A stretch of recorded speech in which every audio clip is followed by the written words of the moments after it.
for those of you that either have nest boxes, and these would be specifically for songbirds that I'll be talking about today, or if you decide you might like to try some nest boxes on your property to see if it might be a good option for you. As Shelley said, I am a staff research associate at UC Davis and with the Museum of Wildlife, Fish and Conservation Biology. And next slide, please. And in 2000, as a grad student, I started a project whereby we put up about 200 nest boxes along Poudre Creek, which is our sort of stream that runs by campus here. Pretty degraded stream, bordered by a lot of agricultural land uses, but the stream itself is kind of an interesting habitat. It's a little ribbon of riparian habitat in this agricultural matrix. And a lot of people were looking at the stream and wondering what kind of habitat values it might supply for wildlife. And that was where my research was involved, was wildlife habitat along this agricultural stream. And as part of this project, we were noticing that there weren't very many cavities, natural cavities in the riparian corridor. A lot of the old senescent trees and snags had been removed or had fallen down and weren't being replaced by other larger trees. So I just kind of thought, well, what would happen if we put some nest boxes up? What kind of results might there be? And so we put up about 200 nest boxes along about 9 different trails from upstream to downstream, about 20-mile run of creek. And just started learning about nest boxes, didn't know much about them, trial and error, bringing students, and we all have learned. And since 2000, these boxes are still in operation. We have an active internship program that helps us to maintain and monitor the boxes. And we've produced about 14,000 fledglings of 7 different species that all use the same box, which you can see here in the photograph. It's a standard North American Bluebird style box, and 7 different species have nested. The 2 predominant species are tree swallow and western bluebird, and I'll talk more about those in detail. We also hang our boxes from trees, as you can see, and we use a kind of a telescoping pole lifter to bring them up and down out of the trees for monitoring and maintenance and that sort of thing. It keeps them safer up out of harm's way and helps keep the predation down on the boxes. So it's been a really nice method for this area, which has enough limbs to support them. In an open setting, you might need to do something different, and I'll talk a little bit about that as well. So next slide, please. And then in 2019, 2 years ago, we started noticing that the bluebirds, which had been coming back into the region in great numbers as a result of the Poudre Creek work, were starting to come into our parks and green spaces in Davis. And so there was a movement to put some boxes up in some of our parks, green belts, and have the community be involved in monitoring and maintenance of these boxes. So as you can see, we have boxes both in trees where trees are present, and we've also put them up on poles in areas that are more open. Some of the poles, like the one in the lower right picture, are about a fixed pole, about 6 feet tall. And those are ideal for open spaces because the birds can fly in and out. Bluebirds and tree swallows like them quite a bit.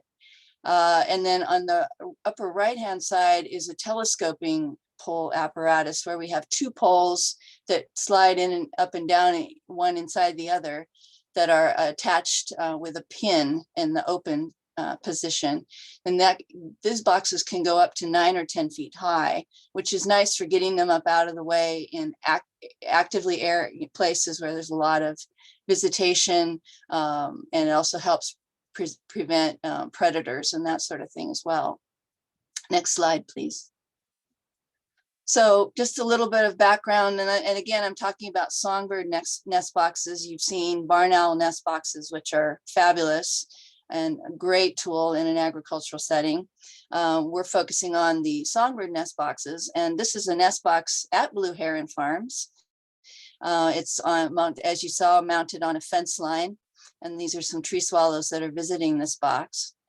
So a nest box is a man-made enclosure provided for animals to nest in. Can be birds, it can also be bees or bats will nest in boxes. And as a caveat, most cavity nesting birds do prefer a natural cavity, which is generally excavated by a woodpecker or natural processes like limb breakage, that sort of thing. But with correct design, nest boxes can be a good replacement, especially in areas where natural cavities are lacking or few and far between. Next slide. So why are they important? Well, as I mentioned, loss of old trees and snags has reduced substrates for natural cavities. And there's a couple woodpeckers here that are responsible in large part for making these cavities. But the other part of the equation is invasive birds, non-native birds like the European house sparrow and the European starling have moved into North America, and they have found it quite to their liking. And they are both cavity nesters, and they often will take over what remaining natural cavities are available in an area. So, in the house sparrow, the European house sparrow is different, of course, than the three sparrows that we've been talking about today. Those are native sparrows. The house sparrow is a non-native species, and it is a cavity nester, and it is quite aggressive in taking over and usurping cavities from other birds, and actually can kill those other birds to drive them out. And the starlings, of course, also will take over, and then they have impacts on agricultural systems too, as we all know or can find out more about. So the thing about nest boxes is you can make the hole small enough to prevent starlings from getting in, which is a great boon. House sparrows, not so much. They're small enough to get in, but with careful monitoring, you can identify their nests before they lay eggs and control them at that point. The other good thing is that house sparrows are generally more abundant in urban areas or places where there are buildings. So in an open field or riparian habitats, we don't encounter them quite so much as we do, say, on the Davis Nest Box Network, which we have to be more careful. Next slide, please.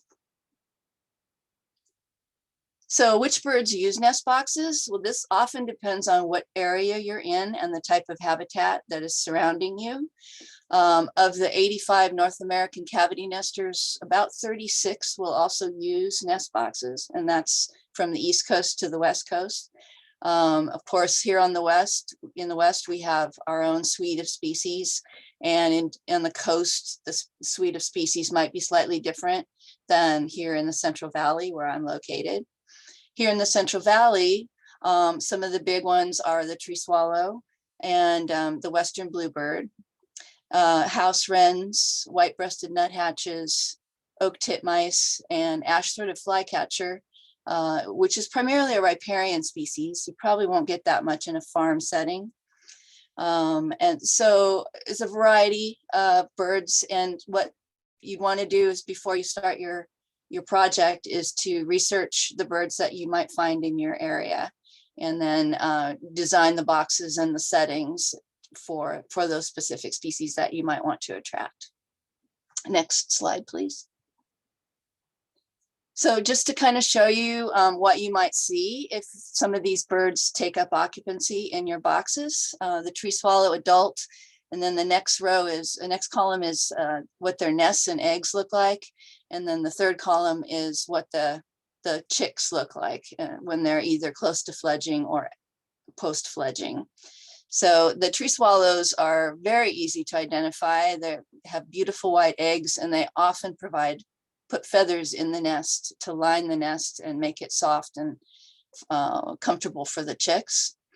And the bluebirds usually have beautiful blue eggs. Sometimes they're white, so don't let that throw you if you think you have bluebirds, but you have white eggs in. And so those would be those two. The next slide, please.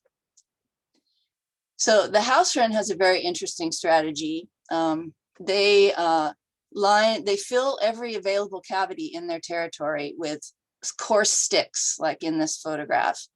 And then the male will sing and invite females to join him in his territory, and she will decide which of the stick-filled cavities she wants to take up, and she will line it with finer grasses and twigs, and then lay her eggs. And the rest of the cavities that are filled with sticks are unavailable for other nesters. They've essentially removed the competition by filling boxes up with sticks.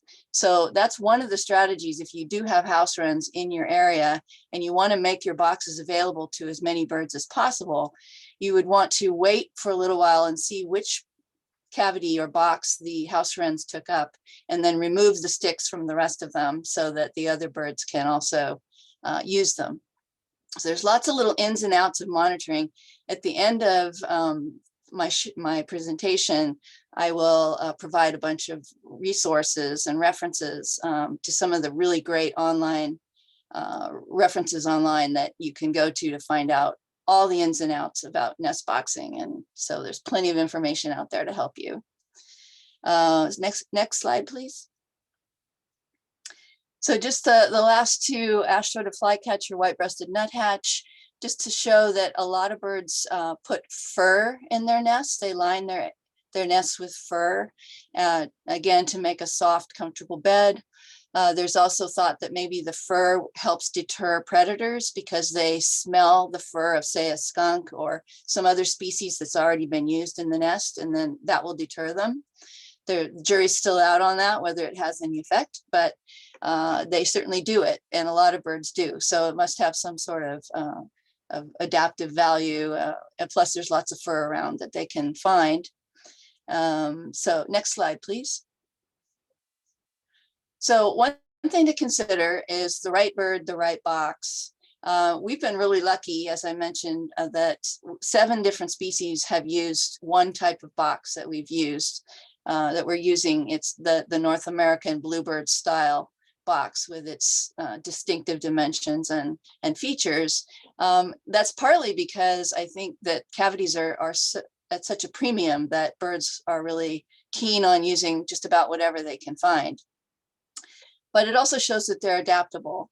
But if you wanted to, specialize in certain species, then you would want to make sure that the boxes that you put up had the right dimensions, the right configurations, the right hole size to accommodate and to meet the preferences of that particular species. And here are some online plans that you can explore to your heart's delight, because there are so many, and it's amazing how many different designs of boxes there are out there. But just to mention that this one seems to work quite well. So you can always go with the NABS style box. Here's a picture of a house wren starting to fill this little box with twigs, just to show you how industrious they are in doing that. Next slide, please. So just a few things that make a good nest box. Well constructed, of course, natural wood, thick walls, about 3/4 of an inch thick, provide good insulation, both during cold weather and warm weather. Entrance hole of the appropriate size. I mentioned that you could make it small enough to admit most songbirds, but not the starlings. And that would be 1 9/16 inches is what we use for our boxes.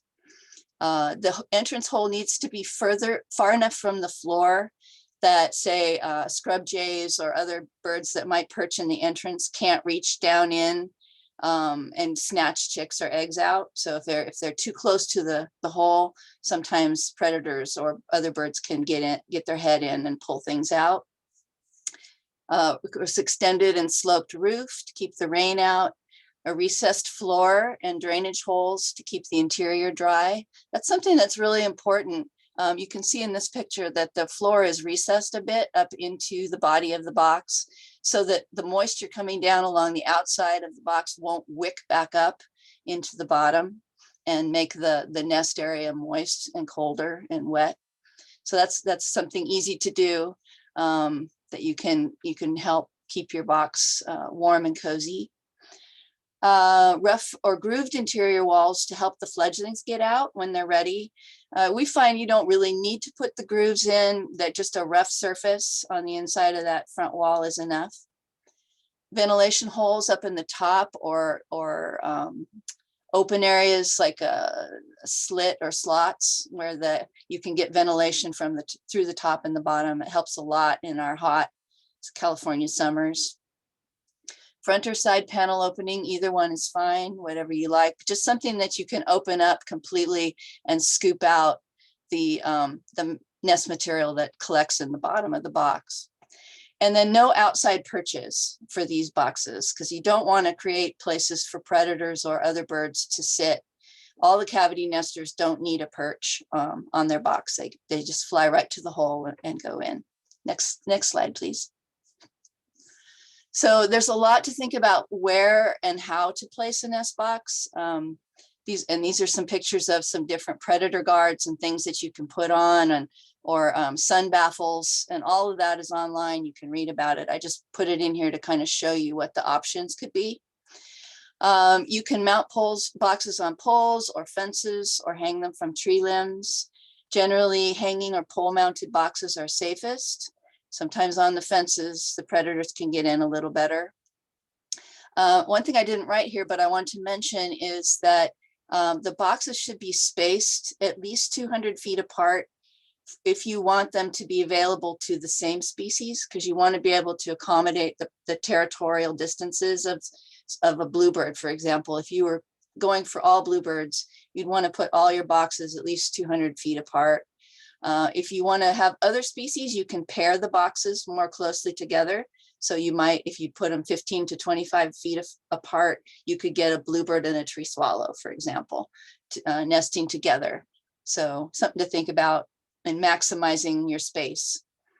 Direction is same with the barn owls. They like it facing east or north, the hole, so it gets the morning sun, and it kind of helps cut down on the heat gain in the afternoons. You can put heat shields up if their boxes are out in the open and tend to get too hot. Great for organic farms, because it's better to not have boxes in places where herbicides or pesticides are used, both because it depletes their insect prey, but also because it can have impacts on the birds themselves. Next slide. And when to set up your nest boxes. I get this question a lot. People will come up to me and say, "Oh, it's March. I want to put boxes out for birds." And I say, it's kind of late, because they've already been prospecting all winter. Now they pretty much know where they want to put their nests. Better if you do it in the fall, which gives the birds the whole winter time to prospect and to look for those locations. And even given that, though, it's good to not be discouraged if the birds don't take up occupancy right away, because sometimes it does take a year, 2 years before birds will feel comfortable enough with this new feature in their environment to start using it. Next slide. So, and then the most important part, I think, of nest boxing is monitoring, because you want to make sure that these boxes are functioning in the way that you have planned for them to function, and that they're providing a service for birds, and then a service for you in your farm or your home or your wild area, whatever it is that you're trying to bring birds to. It's a lot of work, and that's one of the reasons why we have an active internship program where the students can help us monitor our 300 plus boxes throughout the breeding season. Every 7 to 10 days they go out and check on the boxes.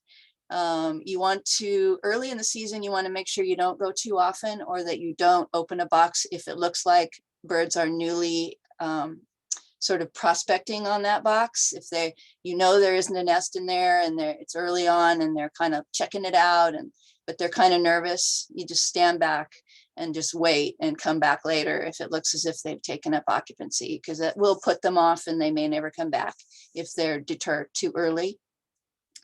Once the birds have settled in, you can open the boxes to check on the contents. You might want to tap the box lightly before you open it to give any incubating adults the opportunity to fly out. Sometimes they still don't fly out. Sometimes they'll just be sitting there when you open up the box, which is kind of fun and exciting. And you just sort of peek in and say, oh, hi, and then close it and put it back and come back another time. Try not to spend too much time with the box, either down off its limb or open. A minute is about right. Count the eggs and chicks if you can, and look for any signs of problems. Of course, you'll also see if there's been any predation or any problems that might have occurred since your last visit. Be able to recognize and remove house sparrow and or starling nests when you open your box. That's really important. So look at pictures online or elsewhere so that you can tell, because you want to remove those house sparrow nests as soon as possible before they lay eggs, and certainly before the chicks hatch. Because after the chicks hatch, then you have to actually euthanize the chicks based on regulations. And so it's better just to try to not even go there at that point. Catch them soon. And sometimes with house sparrows, you have to keep evicting them because the males are very tenacious, and they'll just keep building nests. So it usually takes 2 or 3 times sometimes to finally get them to give up. Clean out the boxes at the end of the season. And then the last thing is that woodpeckers will often enlarge entrance holes, especially during the winter, so that they can get in there and have a nice cozy place to spend the winter. So when that happens, the hole will be big enough to allow starlings in. And that's another reason to monitor your boxes so that you keep those hole sizes small. If it does get enlarged, you can put a metal plate on the front, similar to what we've done here in this box. Just screw it right on the front and that'll bring that size back down again. It also helps deter any future excavations. Next slide, please. And that's my last slide.